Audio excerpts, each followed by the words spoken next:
Welcome to சுகீஸ் kitchen. தக்காளி சாதம் சீக்கிரமாக சுவையாக எப்படி செய்யலான்னு பார்க்கலாம் வாங்க. அடுப்பை பற்ற வச்சு சின்ன குக்கர் ஒன்று வச்சுருக்கேன். நான் ஒரு உலக்கு அரிசி தான் இன்றைக்கி செய்ய போகிறேன்.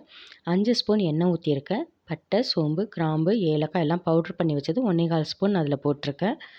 அதுக்கப்புறம் ஒரு அரை ஸ்பூன் சோம்புத்தூள் தனியாக உள்ளதும் நான் சேர்த்துருக்கேன். எல்லாத்தையும் நல்லா வதக்கி விட்டுருங்க. வதக்கி விட்டுட்டு 1 1/2 ஸ்பூன் இஞ்சி பூண்டு பேஸ்ட்டு வீட்டில் ரெடி பண்ணது தான், அதையும் சேர்த்து எல்லாத்தையும் ஒன்றோட ஒன்று மிக்ஸ் பண்ணி விட்டுக்கோங்க. நல்லா மிக்ஸ் பண்ணிக்கோங்க. அப்புறம் பெரிய வெங்காயம் நல்லா ஒரு பெரிய சைஸில் இருந்தது, அது ஒன்றே ஒன்று போட்டுக்க. சின்ன சைஸாக இருந்தால் 2 போட்டுக்கோங்க. அதை எடுத்து ஃபுல்லாக அது மேலே தூவி விட்டு பச்சை வாசம் போக வரைக்கும் கிளறி விடுங்க. 2 பச்சை மிளகாய் ஆட் பண்ணிக்கோங்க. 4 தக்காளி பழம் எடுத்து மிக்சியில் 1 2ஆக அடித்து நான் சேர்த்துருக்கேன். அதனால் கிரேவி கொஞ்சம் எக்ஸ்ட்ரா கிடைக்கும். நல்லா வதக்கிட்டு திருப்பி கல்லுப்பு தேவையான அளவு போட்டுக்கோங்க. 1/4 ஸ்பூன் மஞ்சத்தூள், அரை ஸ்பூன் மிளகாய்த்தூள், வர மிளகாய்த்தூள் சேர்த்துருக்கேன். போட்டு அதையும் நல்லா மிக்ஸ் பண்ணிக்கோங்க. மிக்ஸ் பண்ணதுக்கப்புறம் இன்னும் அதே ஸ்பூனில் 1 ஸ்பூன் எண்ணெய் ஆட் பண்ணிடுவேன். கொத்தமல்லி, புதினா 1 கைப்பிடி போட்டிருக்கிறேன். அதை நல்லா கலந்து விடுங்க.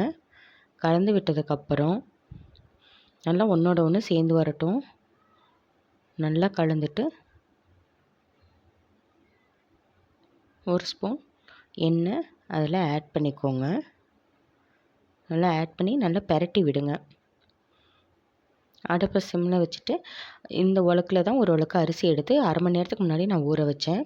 அந்த அரிசியை நல்லா கழுவிட்டு நம்ம இதில் சேர்த்துக்குவோம். சேர்த்துட்டு நல்லா ஒன்றோட ஒன்று நல்லா பெரட்டி விட்டுருங்க. அடி பிடிக்காத அளவுக்கு நல்லா எல்லாத்தையும் பெரட்டி விட்டு இதில் 1 1/2 கப்பு அல்லது 1 1/4 அரிசிக்கு தகுந்த மாதிரி தண்ணி ஊற்றிக்கோங்க. ஆனால் 2 ஊற்றாதீங்க, ரொம்ப குலைவாக போயிடும். ஊற்றிட்டு நல்லா எல்லாத்தையும் சுற்றி இது பண்ணி விட்டு குக்கரை மூடி வச்சுருங்க.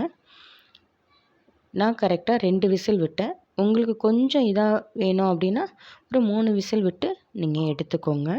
இப்போ ஓப்பன் பண்ணி பார்க்கலாம். சுவையான தக்காளி சாதம் நம்மளுக்கு ரெடி. வாங்க சாப்பிட்லாம். சப்ஸ்கிரைப் பண்ணிடுங்க மறக்காமல்.